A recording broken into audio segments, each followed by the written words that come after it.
For my culminating project, I will be doing it on Module 3, which is Graham's Law and the purification of gases, and then van der Waals equation and non-ideal behavior of gases. First, we will be talking about Graham's Law and the purification of gases. It originated in 1929 by Thomas Graham as he made the idea. It states that the rate of diffusion of different gases at one set temperature is inversely proportional to the square root of its density. You might be wondering what the difference between diffusion and diffusion is. The difference is that diffusion means that gas particles spread out, whereas effusion means that gas particles escape through a small hole. Graham's law works with both, but we will be emphasizing effusion during this culminating project. For the introduction, we will look at how his equations compare two gases, the rate of how gas A versus how gas B moves. It's based on that all gases at the same temperature have the same average kinetic energy. Therefore, the rate a molecule diffuses or effuses is related directly to the speed it moves. The equation is rate A over rate B equals the square root of the molar mass of gas B over the molar mass of gas A. Now we're going to look at van der Waals equation and the non-ideal behavior of gases and their background. It's named after someone with van der Waals as their last name and was developed in 1873. Van der Waals forces are relatively weak electric forces in gases that attract neutral molecules to one another. There's three types of forces. Dispersion is weak, dipole-dipole, which is medium strength, and hydrogen, which are strong. Now we'll be learning about non-ideal behavior. Normally, we can assume that we can ignore the volume taken up by the imaginary ideal gas molecules, and that gas molecules do not attract or repel each other. Well, this is not always the case. So, we use van der Waals equation. The equation is bracket P plus A times N squared over V squared bracket V minus N times B bracket equals N times R times T, where P equals pressure, A is specific constant for the gas, B is specific constant for that gas, V is volume, R is constant, T is temperature in Kelvin, and N is the amount of moles of gas. Graham's law and purification of gases. Well, effusion lets molecules escape through a tiny hole. Diffusion and effusion have the same ratio of rates. When a gas mixture is put in something with porous walls, the gas will effuse through the tiny openings in the porous wall, but the lighter the gas, the quicker it will go out.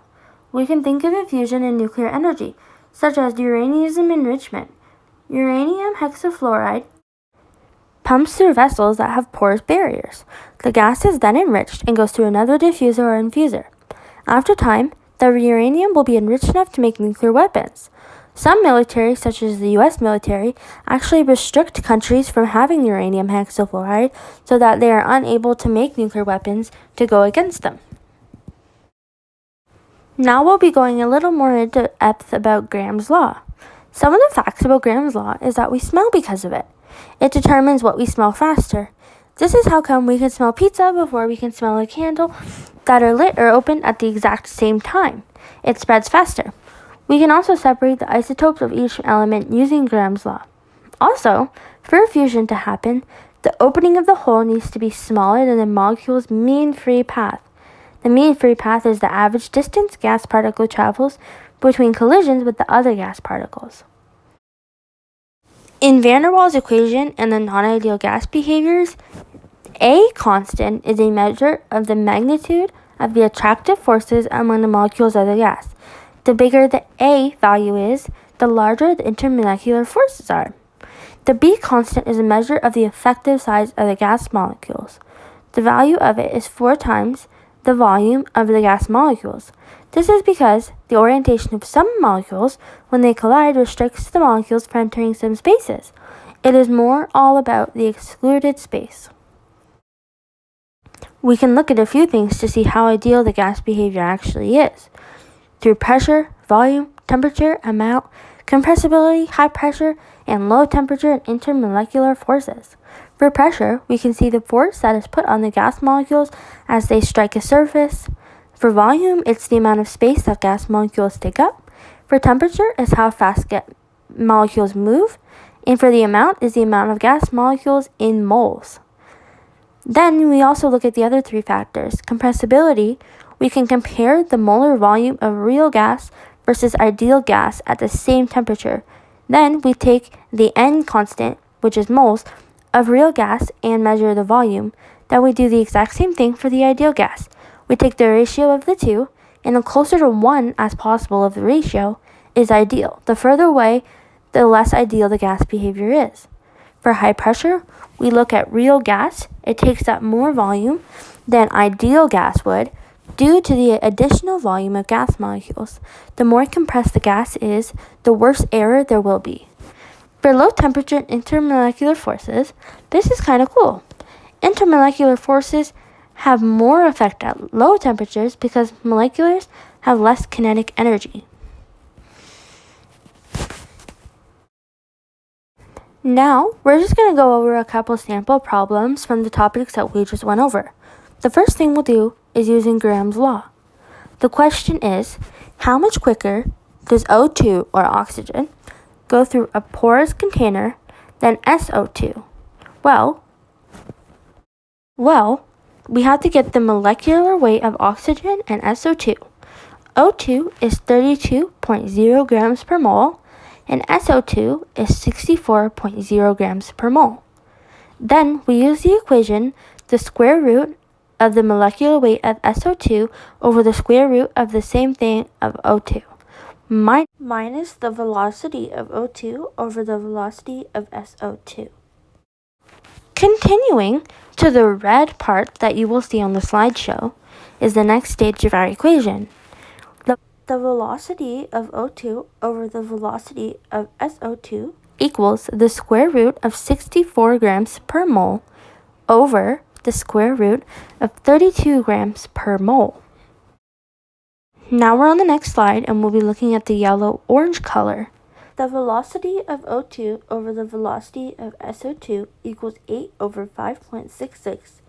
So therefore, the velocity of O2 is 1.41 times the velocity of SO2, so O2 diffuses 1.41 times as quick as SO2.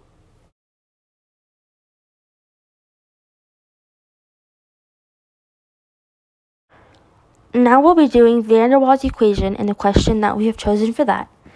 We will calculate the temperature of 20.0 mole of helium in a 10.0 liter cylinder at 120 atmosphere pressure. A equals 0.0341 liters squared at mole to the negative 2. B equals 0.0237 liters mole to the negative 1. And we'll use the equation bracket P plus AN squared divided by V squared bracket times V minus NB bracket equals nRT, where P equals 120 atm, N equals 20.0 mole, V equals 10.0 liters. And then we're going to put all of those into the equation above that we just stated. So it will become 120 plus 0.0341 times bracket 20.0 divided by 10.0 bracket 2 bracket 10.0 minus 20.0 times 0.0237 bracket equals 20.0 times 0.0821 times T. And R equals 0.0821 because P is in ATM and V is in liters. Then, when we simplify that, it becomes bracket 120 plus 0.1364 bracket 10.0 minus 0.5 equals 1.64 times T. And at the very end, T becomes 696. And there we have it. We have used the van der Waals equation in a question.